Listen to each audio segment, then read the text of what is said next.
Olá! Por um mundo onde as pessoas deixem de agredir as instituições sérias, as pessoas fragilizadas e a elas mesmas nas redes sociais, está começando mais um programa parlatório aqui na TV Pai Eterno.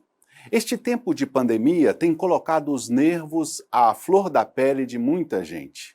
É claro que muitas pessoas se desequilibram mais diante das restrições necessárias que essa tragédia mundial nos trouxe.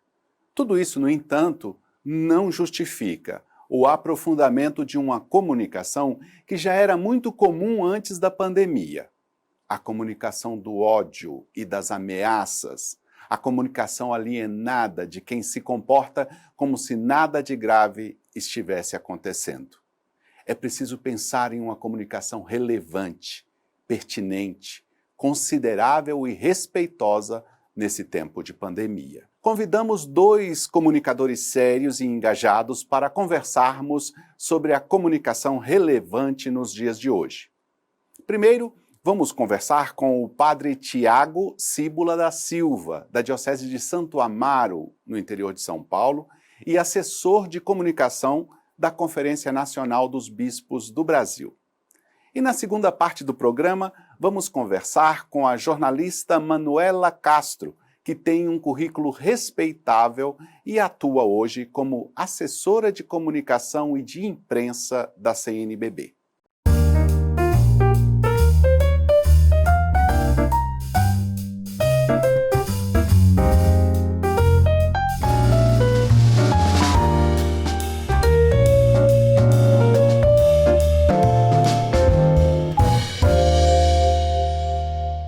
Padre Tiago José Cíbula da Silva é assessor da comunicação episcopal pastoral para a comunicação da Conferência Nacional dos Bispos do Brasil e este ano coordena a preparação do Mutirão de Comunicação, o Muticom. Esse encontro será realizado de 22 a 25 de julho na Pontifícia Universidade Católica de Minas Gerais, em Belo Horizonte.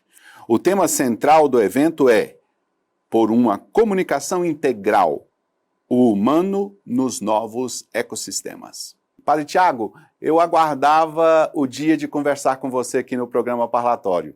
Muito obrigado e seja bem-vindo. Eu começo perguntando algo que incomoda, de alguma forma, quem se preocupa com a comunicação. Você não acha que esse tempo de grande dor mundial causada pela pandemia, as pessoas estão recolhidas, é verdade, mas muito dispersas com as mídias antigas e também com as novas mídias?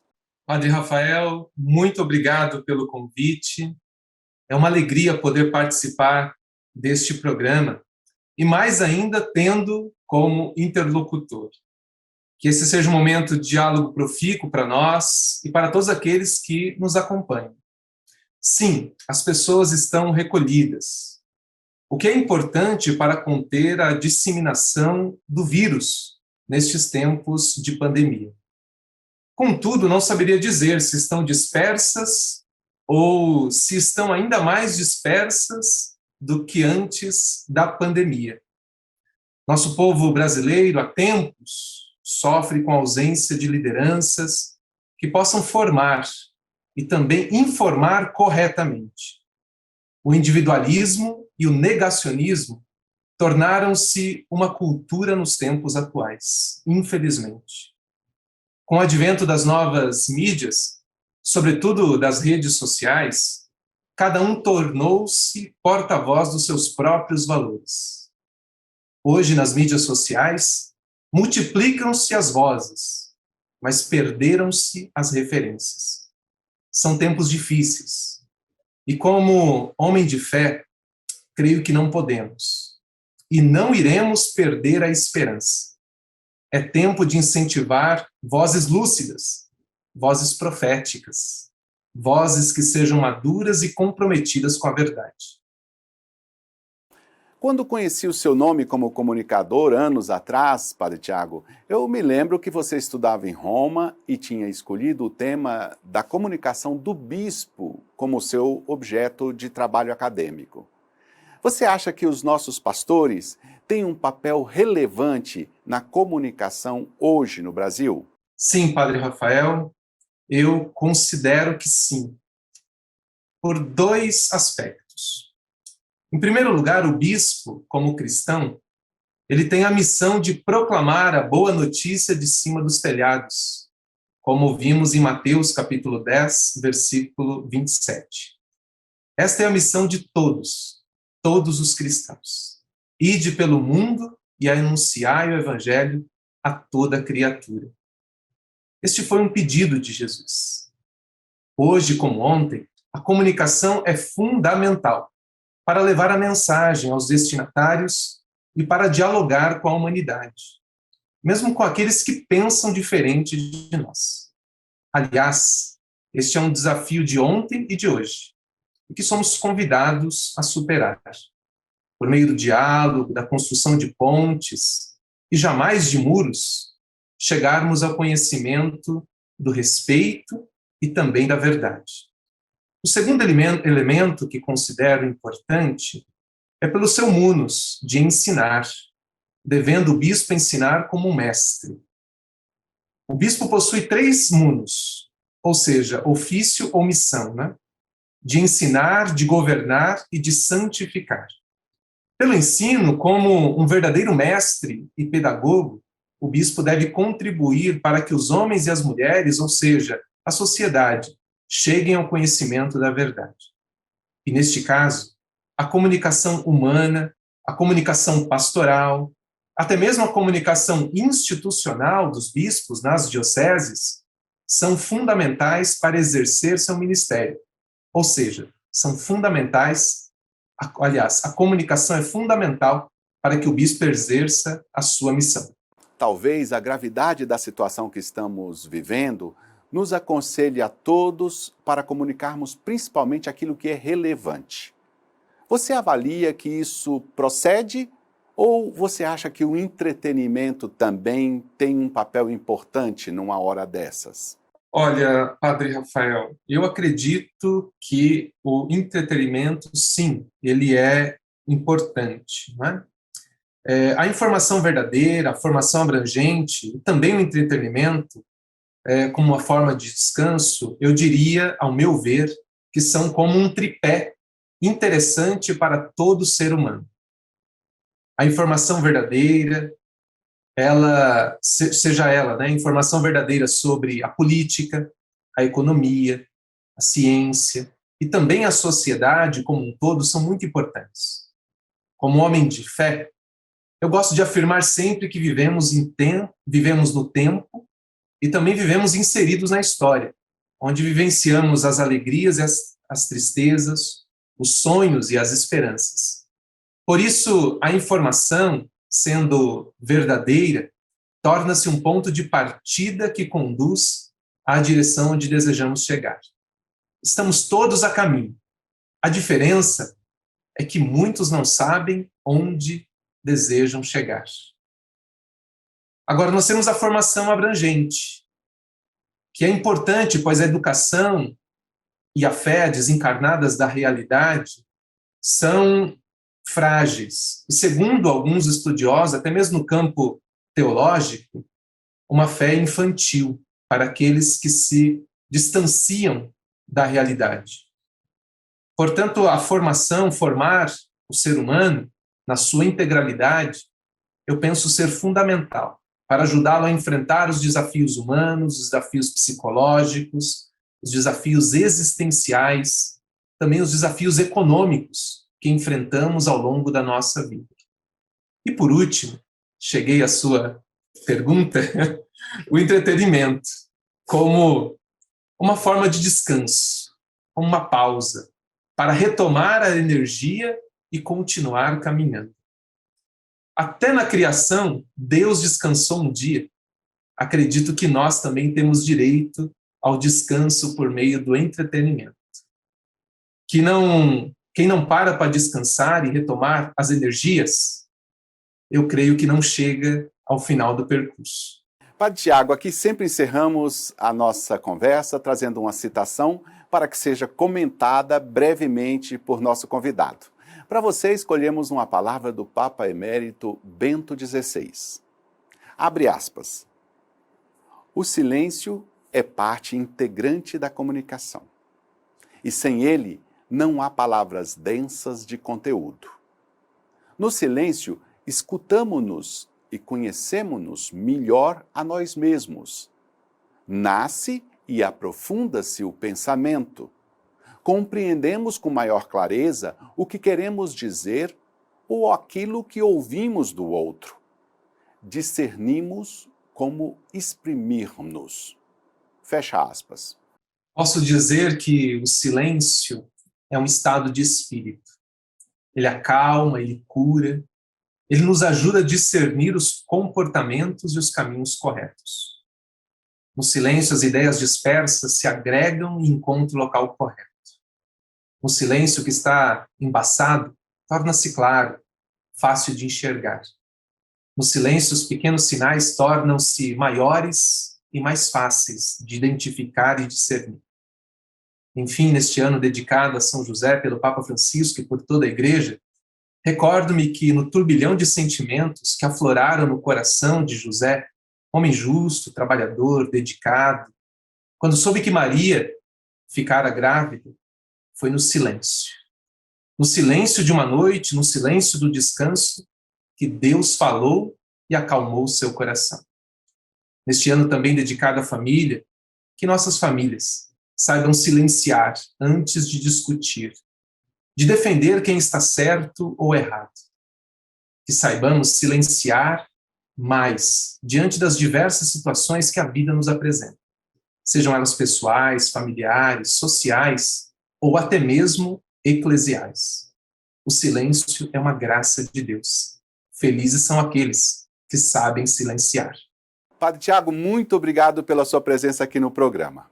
Eu que agradeço, Padre Rafael, foi uma oportunidade muito carinhosa e estou à disposição para contribuir e estaremos unidos na oração. Nós vamos para um intervalo agora e depois vamos conversar com a jornalista Manuela Castro, assessora de imprensa da CNBB. Até já!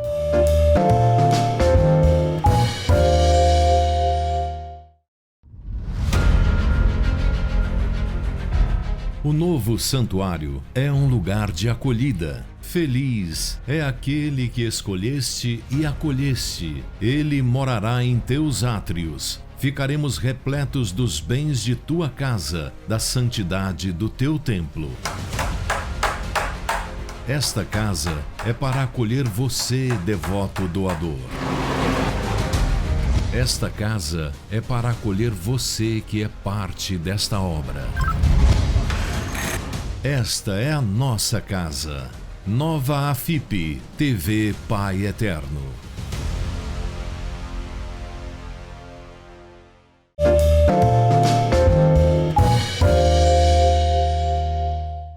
Voltamos com o programa Parlatório. Hoje estamos conversando sobre a comunicação de temas relevantes nesse tempo de pandemia e convidamos assessores da CNBB para nos ajudar a refletir. Conversamos com o padre Tiago Cíbula no primeiro bloco e agora recebemos a jornalista Manuela de Oliveira Castro, nossa cara Manu. Ela é assessora de comunicação e de imprensa da CNBB. Antes da CNBB, ela trabalhou no Departamento de Língua Portuguesa do Vatican News, no Vaticano. Depois ela foi correspondente internacional da TV Canção Nova. Ela também já foi consultora de comunicação da Organização Pan-Americana da Saúde para causas da hanseníase e também representante do Brasil em eventos internacionais na Organização Mundial da Saúde. Por 10 anos, Manuela trabalhou como repórter, apresentadora e editora da TV Brasil, da empresa Brasil de Comunicação. Hoje é dia de conversar com gente que queríamos muito aqui no programa. Na primeira parte, falamos com o padre Tiago Silva e agora eu falo com você, Manuela. Muito obrigado e bem-vinda. Já começa a conversa jogando lenha no fogo. Como foi para você lidar com a comunicação em torno da campanha da fraternidade deste ano? Olá, é um prazer estar aqui. Então, eu faço uma saudação aí ao senhor, que eu tenho muito carinho e admiração, e também a todos os telespectadores. Vamos lá, vamos de campanha da fraternidade. A campanha da fraternidade é uma campanha importantíssima, né? E que já existe há muitos anos, e ela sempre sofreu muitas críticas, né? Não é de hoje que existem várias críticas, vários questionamentos sobre a realização da campanha da fraternidade na época da Quaresma, principalmente nos anos em que ela é ecumênica, né, de 5 em 5 anos, sempre há muito questionamento sobre o ecumenismo, enfim, já estamos acostumados com essas críticas, vamos dizer assim. Então, na comunicação, a gente tem lidado assim com muito planejamento, com muitas estratégias. É sempre uma questão complicada, porque hoje nós estamos na era do Fla-Flu eterno, né? Da direita contra a esquerda, a sociedade toda muito envolta por esses revanchismos e essa discussão sempre tem que ser de uma posição ou de outra, todos os dois lados muito arraigados, e isso, claro, se reflete na igreja também. E aí sempre tem aquelas pessoas que querem realmente bater, né? Às vezes nem tem argumentos muito fortes para isso, mas querem sim estar sempre nessa discussão. O que a gente tem feito bastante na comunicação é esclarecer, né? O que realmente a gente está, por exemplo, a gente está fazendo agora uma série diariamente com matérias das instituições que recebem o dinheiro da campanha da fraternidade, que é o Fundo Nacional de Solidariedade. Então, a gente está fazendo assim, mostrando um monte de trabalho legal que acontece com esse Fundo Nacional de Solidariedade. E tentando explicar também que o ódio, essa raiva, esse espírito arraigado, assim, de querer combater, isso não leva a nada, porque você pode até discordar de uma coisa ou de outra que está escrita ali no texto base, mas você não pode querer destruir a ajuda ao próximo, né?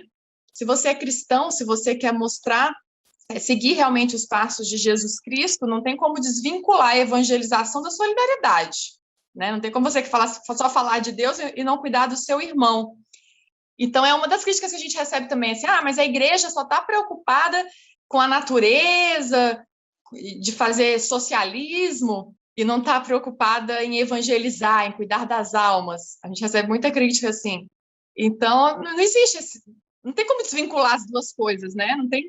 Jesus Cristo ensinou exatamente o contrário. Então, a gente vai com calma e, neste ano especificamente, falando do ecumenismo. Então, a gente já trouxe vários produtos que nós produzimos lá na assessoria falando da importância do ecumenismo, que não é uma novidade, né?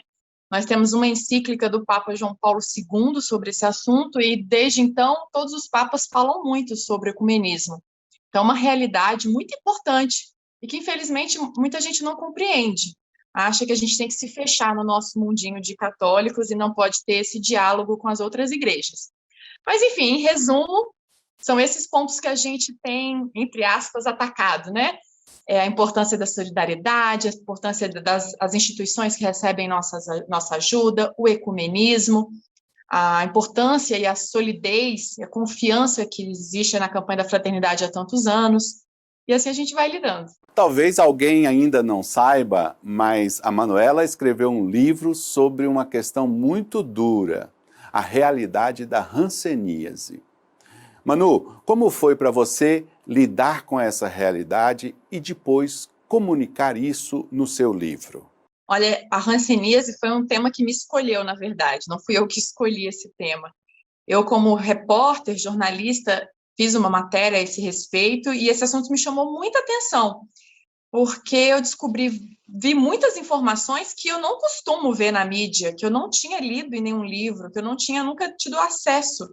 E uma história fortíssima, que até hoje é muito escondida e muito velada. Só para dar uma informação, assim, uma das informações que me chocou logo de cara, é de que nós tivemos leprosários no Brasil, ou seja, aqueles lugares onde as pessoas eram obrigadas a ficarem totalmente isoladas, separadas dos seus familiares, né? A mãe era afastada do filho, a esposa era afastada do esposo, e ficavam para lá eternamente enclausuradas. Isso existiu no Brasil até 1986.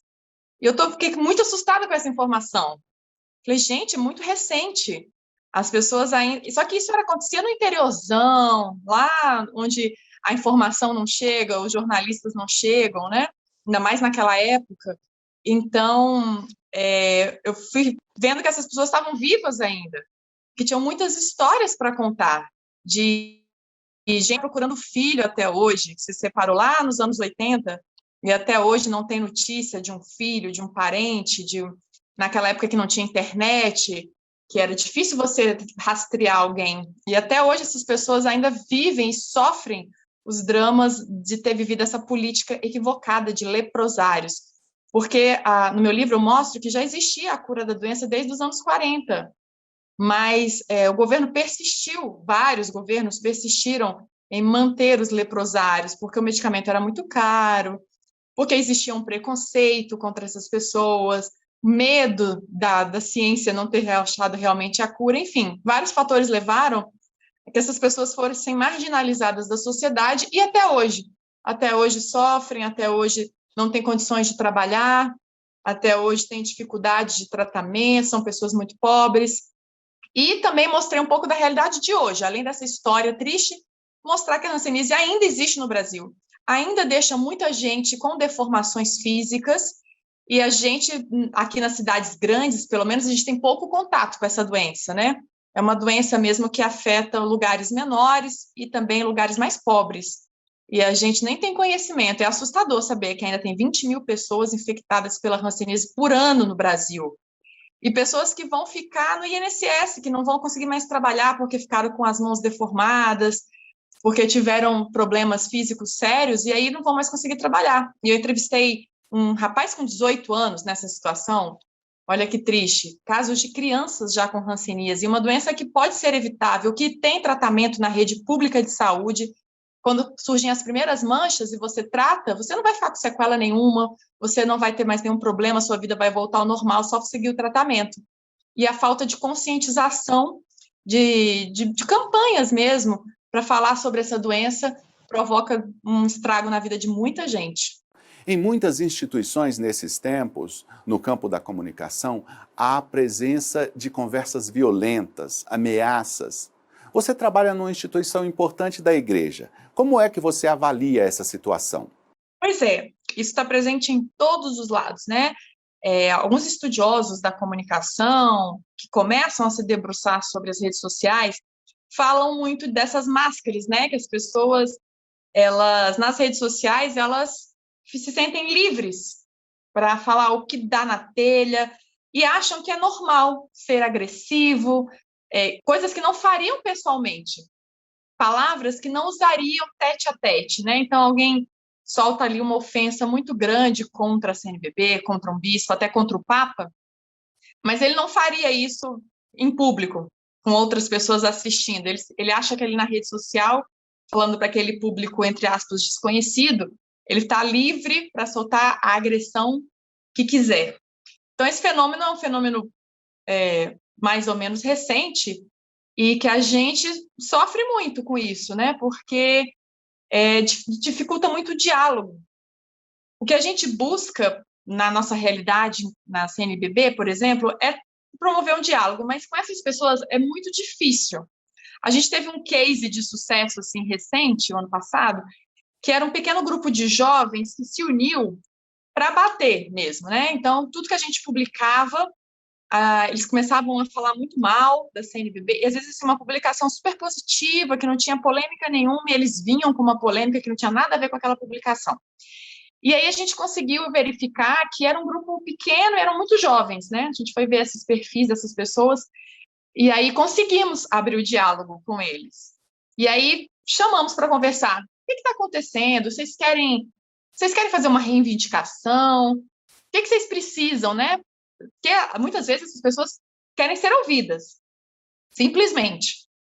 E aí, com esse pequeno grupo, a gente conseguiu estabelecer o diálogo e conseguiu reverter a situação. Hoje, eles são nossos apoiadores. Mas, claro que isso é um pequeno exemplo dentro de um universo de haters que muitas vezes não tem diálogo mesmo, né? A maioria você não consegue estabelecer o diálogo. Para encerrarmos as nossas conversas aqui, Manuela, a gente sempre traz uma citação e pede um comentário do nosso convidado. Para você, nós escolhemos uma palavra do Papa Francisco. Abre aspas. Quero exortar a uma comunicação construtiva, que, rejeitando os preconceitos contra o outro, promova uma cultura do encontro por meio da qual se possa aprender a olhar com convicta confiança a realidade. Fecha aspas. Eu acho que essa fala do Papa, ela é muito, muito propícia para o que nós estamos vivendo e para o que nós acabamos de conversar, né? Sobre a comunicação construtiva. A gente tem que imaginar que a comunicação ela tem que servir a alguma coisa. Ela tem que alcançar um objetivo. Comunicação é serviço, né? É um dos pilares da comunicação. Discurso de ódio, ele não tem objetivo. Ele só quer afetar. Ele só quer atingir uma pessoa e deixá-la mal diante dos outros. Mas qual o seu objetivo? É a comunicação construtiva, a comunicação que vai trazer uma transformação social, uma transformação de uma comunidade, uma mudança de comportamento, né? Ou reafirmar valores. E eu acho que é muito nesse sentido que o Papa nos fala, e trazendo para a nossa realidade é o que a gente está precisando agora. Uma comunicação realmente construtiva que rejeite preconceitos. Então, muitas vezes essa linguagem de ódio hoje, ela é formada por preconceito. Você tem ali um preconceito de uma instituição, de uma pessoa, de uma figura pública, e aí você quer batalhar, é um efeito manada. Alguém vai falar mal, você vai receber aquela informação sem nenhum senso crítico e vai estabelecer aquele preconceito que você formou e bater naquela pessoa, naquela instituição. É muito o que a gente conversou até agora, né, nesse nosso bate-papo. Então, a gente tem que promover a cultura do encontro mesmo. A fala do Papa é maravilhosa. Vamos pegá-la e vamos usá-la no nosso dia a dia. Manuela, muito obrigado pela sua presença aqui no programa. Eu que agradeço, estou sempre à disposição. Agradeço muito também a você que acompanhou o programa de hoje. Muito obrigado e até a próxima.